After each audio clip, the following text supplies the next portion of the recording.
Okay, great. Let us think together. Homo militarism, the erotics of freedom, empire, and tourism in Guam and Hawaii. On July 20, 2009, Senator B.J. Cruz drafted Bill 185 for consideration in the 13th session of the Guam legislature. As an indigenous Chamorro advocate for same-sex rights, Senator Cruz created Bill 185 to grant same-sex partners the benefits and protections accorded to married citizens in Guam, a United States territory with an ongoing history of militarism.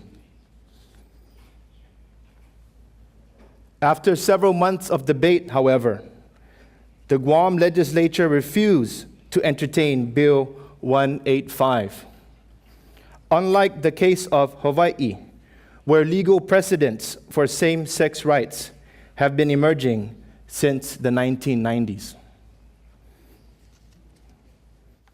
As a heavy militarized site, the Hawaiian archipelago hosts several U.S. Army, Marine, and Navy bases, which, like Guam, have supported U.S. conflicts on a global scale, from World War II to Vietnam, and more presently to the Iraq-Afghanistan wars. The island economies also depend on tourist industries.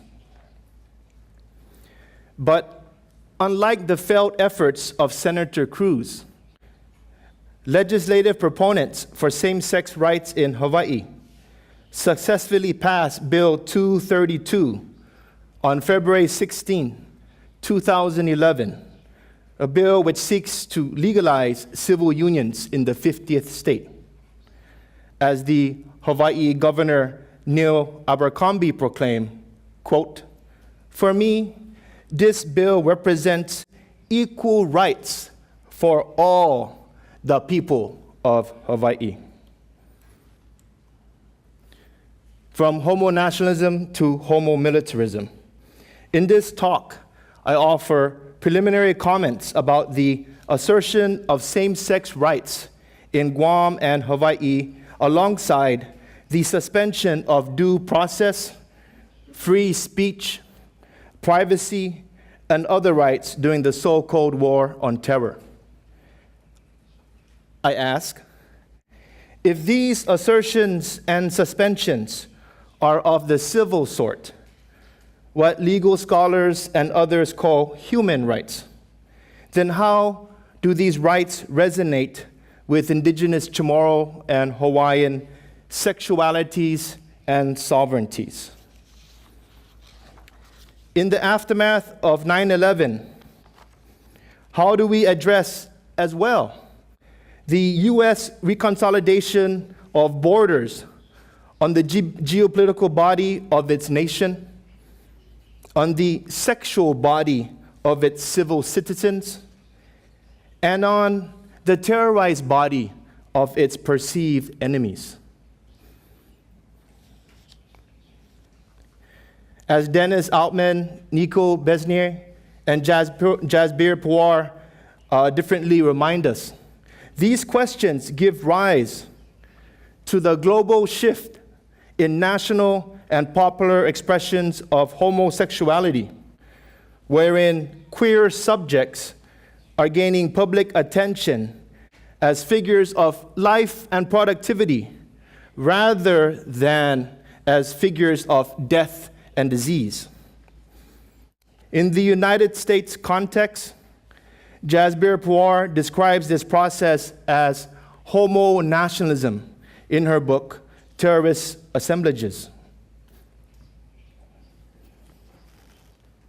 As a new brand of US nationalism, homo nationalism serves at least two functions that, despite its paradoxical structure, uphold America's so-called war on terror, not only in the Middle East, but also in sites like Guam and Hawaii.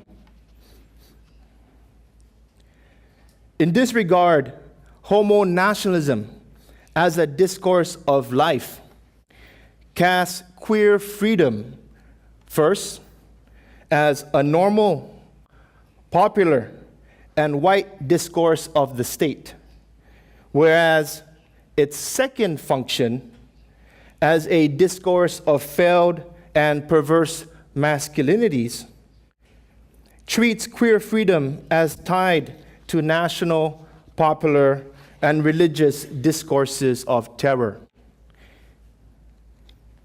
Here, the link between gay marriage and terror is made explicit through narratives of the nation, where, on the one hand, gay marriages promise life for queer communities and hence greater inclusion into the nation. On the other hand, gay marriages incite terror for non-queer communities, particularly conservative organizations and religious groups, many of whom attempt, often violently, to exclude queers from the state. In other words, heteronormativity or heteronormative and homonormative narratives, discourses which Kalissa and Nico and others have nicely explained in terms of their meanings and substance.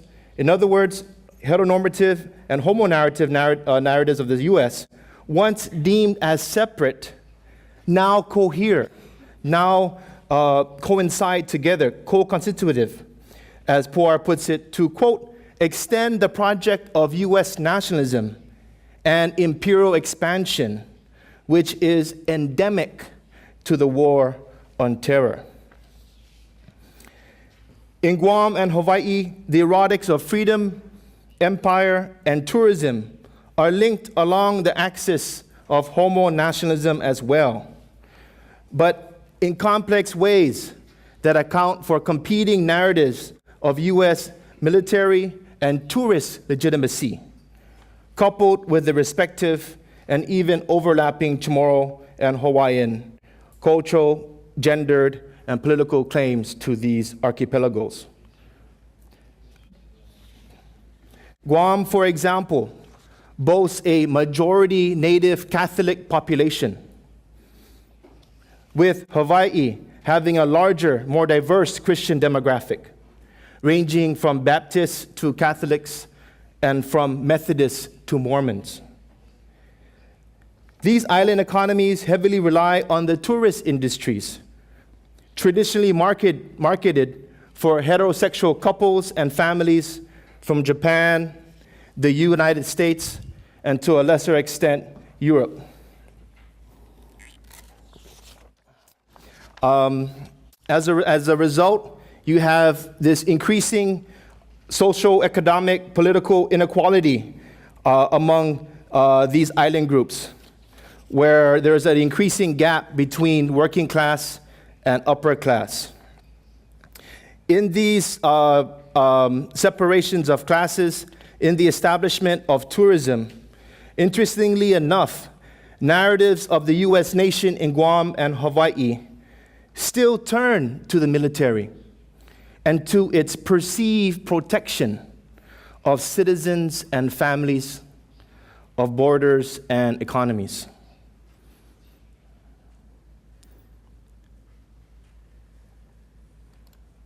So here I have to my left, Tumon Bay, Guam. This is the island of Guam, the southern island in the Marianas Archipelago. And this is the tourism industry, predominated by Japanese businesses. But before tourism, this was a large fishing community. People would fish, manahawk, juvenile rabbitfish would come in, people would cast their nets. But what's interesting, and the point I want to make here before I move on, is that Tumon, like many places in Oceania, and tourism, that tourism in many cases, the leisure of the beach comes from how militaries understand leisure of the land. So the Elks Club was a segregated white Navy club in this area. And during World War II, the Navy would put up restrictions where natives could not go on the beach, so white Americans can play volleyball. And here, the distinction, and I'm just giving two examples in Guam and Hawaii, is very explicit, it's very material. USS Arizona, Pearl Harbor, Hawaii, military site, sunken ships, and here you have a tourist brochure guiding the tourists on how to gaze upon Hawaii and Pearl Harbor, when in fact Pearl Harbor, Pu'aloha, is a place of many gods and many rituals before U.S. Establishment of a base there. And here, because of this nexus between militarism and tourism, the critic Teresia Tiaiwa coined the phrase "mili tourism," so as to account for this gendered formation of state power. According to Tiaiwa, militourism is a, quote, phenomena by which military or paramilitary force ensures the smooth running of a tourist industry, and that same tourist industry masks the military force behind it, end quote. Employing the image of native heterosexual womanhood, militarism portrays islands and islanders as in need of state protection and security, whereas tourism renders islands and islanders as in excess of heterosexual desires and utopias. Militarism, then, is a gendered formation of power, whereby militarism and tourism intersect in both productive and polluting ways, a point extended by many other feminists. In their respective critiques of the misogyny, patriarchy, and violence of militarism and tourism, for example, Nerise Bause, Cynthia Enlow, Margaret Jolly, and Allison Jones, among many others, tend to concur on one point.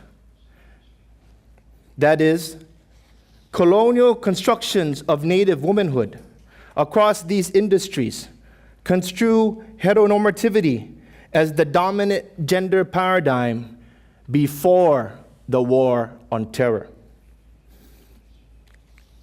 Following their contributions, I want to complicate these and other discussions of the erotics of empire by addressing an emerging post-9/11 discourse that links queer freedom, touristic leisure, and militarist security in Guam and Hawaii as natural and normal. Although this triangulation fosters U.S. homonationalism in these oceanic contexts, this is not to say that this discourse, what I am tentatively calling homo-militarism, holds no bearing on the practice of citizenship, law, and sovereignty in these islands and elsewhere. And this is a point we can revisit during the question and answer section around the national and international implications of these issues. Yet, for homo-militarism as a discourse to function as a legal apparatus of the U.S. state, it must erase or marginalize indigenous presences and sexualities in Guam and Hawaii, akin to how U.S. law seeks to conquer the land and the native. To be clear, though, this is not to say that homo-militarism should strictly follow a negative relation between the queer and the native, or between the law and the land. But that is the case today, as evidenced in Guam and Hawaii, a case that begs explanation. Bayer versus Lewin and civil unions in Hawaii. In 1993, the 1993 case Bayer versus Lewin, the Hawaii Supreme Court refuted, in this case, the claim that the Hawaii Constitution provided a fundamental right to same-sex marriage. Yet the court noted that the laws requiring marital partners to be of different sexes still constituted sex discrimination. Through appeals, legislative debates, and a popular referendum, the court's rulings were overturned in favor of affirming the traditional definition of marriage as between one man and one woman, an opinion, a legal opinion initially upheld by the U.S. government's Defense of Marriage Act. Despite these shortcomings, Hawaii created the legal category of reciprocal beneficiaries, essentially allowing same-sex partners to have some, not all, of the rights of married citizens. And here I'm thinking of health insurance. I'm thinking of rights to estate when someone dies. I'm thinking of rights toward mutual adoption. These are reciprocal. This is what the law in the U.S. means by reciprocal beneficiaries. And other states around the U.S. are following that law. Hawaii is making precedent nationally. Since the recent passing of this bill, however, the legal category of reciprocal beneficiaries has been replaced by civil unions. It reads in part, quote, partners to a civil union lawfully entered into pursuant to this chapter shall have the same rights, benefits, protections, and responsibilities under law, granted to those who contract, obtain a license, and are solemnized pursuant to chapters 572 on marriage. On matters, end quote, on matters of divorce and separation, however, military personnel are exempt from and made exceptional to the jurisdiction of the family court. As the bill elaborates, quote, a person who may be residing on any military or federal base, installation or reservation within the state, or who may be present in the state under military orders, shall not thereby be prohibited from the meetings of this section, end quote. While this exception might be viewed as trivial, simply granting leniency to military personnel, it nevertheless valorizes military labor as well as normalizes the ongoing militarization of Hawaii. Take, for instance, Jeff Brown, a gay retired captain in the U.S. Army Reserves, who voted in support of this bill, who testified in support of this bill. He said, quote, even the U.S. military and President Obama now support gay and lesbians to serve in the military, and these gay and lesbian service members are assigned to units in Hawaii. So let's support them and their families by having this bill in place, end quote. And here is a picture of landmark national signing of Bill 232 in Hawaii. This Governor Abercrombie signing the bill into law. Now law, Bill 232 allows same-sex couples to enter into civil unions effective January 1st, 2012. As a result, you have many gay, lesbian organizations proclaiming this event as landmark, as important, as compelling. As a member of Pride Alliance Hawaii observed, for example, quote, people are recognizing same-sex unions as an issue of civil rights, end quote. Others noted, quote, gay, straight, black, white, we all want civil rights, end quote. And here I have, to my left, some examples of civil representation, even dissent vis-a-vis same-sex rights.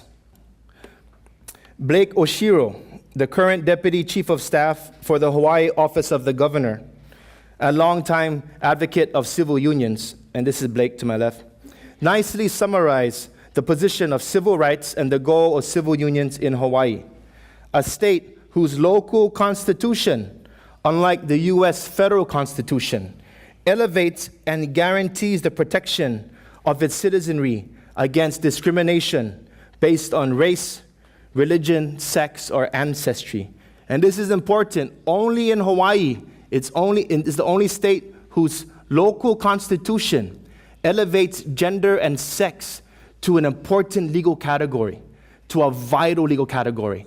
That's not in the U.S. Constitution. That's not in a whole host of precedents and laws across the U.S., where in Hawaii, they treat it as an important category. As Oshio declared, quote, "What this essentially means is that sex is given the highest protection under the law. When legal arguments are made for discriminatory law, such as the ban on same-sex marriage, the law must advance a compelling state interest and be narrowly tailored to achieve that interest." And so, since 1993,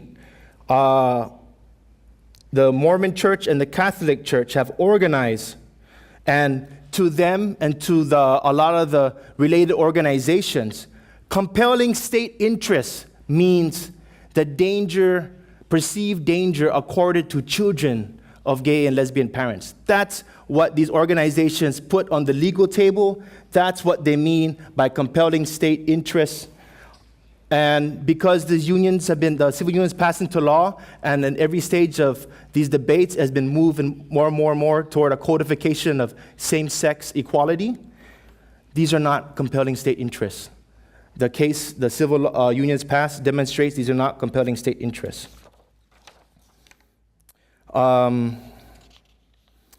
Additionally, the assertion of same-sex partnerships as a civil right has helped to encourage Hawaii's private sector to brand gay tourism in the archipelago, thereby highlighting what Peter Jackson describes as, quote, "the proliferation of queer cultures and identities as per the global marketing of things queer, from queer cities to queer sex work, and from queer literature to queer parades, and so forth." And here in Hawaii, Michael Person of Panda Travel explains, quote, "The statistics are out there that show that the gay and lesbian community are frequent travelers and that Hawaii is one of their favorite destinations," end quote. There's been several studies put forward, economic studies by economists in Hawaii, even at UCLA's Williams Institute, who project Hawaii's sharing of up to $660 billion in revenue, being one of several sites around gay, lesbian tourism.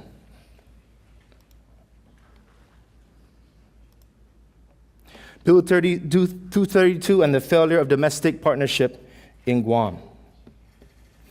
As in the state of Hawaii, the erotics of civil rights, gay tourism, and militarism have likewise surfaced in the U.S. colony of Guam. Along these lines, attorney Bill Pesh, an advocate for same-sex unions, commended the passing of Bill 232 in Hawaii. So along the discourse of both homo-nationalism as life and as homo-nationalism as terror, the colonies are talking to each other through law, through religion, through activism. And here he says, with respect to his commending of Bill 232 in Hawaii, he says, quote, particularly on the military, he says, reflecting the military as a harbinger of social change, he said, quote, "If you look at any of the major social changes in the United States over the past several decades, whether it be gender equality, racial equality, and now sexual preference and equality, the military has always led the way," end quote. Recognizing and here he talks about encouraging Guam's public to be more engaged in these debates around same-sex unions in the island. But, and another person said to the effect that, Guam, like Hawaii, has also been increasingly pitched as a welcoming island for queer communities in terms of gay tourism, safe from the lack of local hate crimes, safe from the homophobia of the national media, and safe from the perceived enemies of the U.S. nation. To my knowledge, Guam has no violent hate crime on record with respect to homosexuality. So a lot of the gay tourism in and about Guam says the Chamorro people are so friendly. They feed you all the time. You can be with your partner, walking down the street. No one beats you up. So it's always been pitched forward as a kind of safe site. I'm going to move forward because I'm running out of time. So I want to bring our discussion to Senator B.J. Cruz, the author of this bill in Guam, which is called, they use the language in Guam, domestic partnerships. Domestic partnerships. And Senator Cruz used the language domestic partnership in Guam because he knows the Catholic Church well. He goes to church all the time, right? He's a committed civil citizen to the poor and the marginalized. And he said, I can't use civil union or gay marriage because I don't want to offend other Chamorros, other Catholics. So he used the language domestic partnership. And here he's quoting,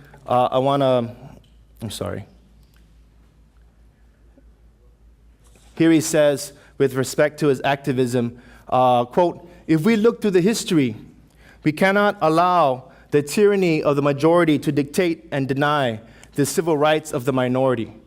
If we were to do everything by referenda or popular consensus, we'd still have slaves in the U.S. and women wouldn't be allowed to vote.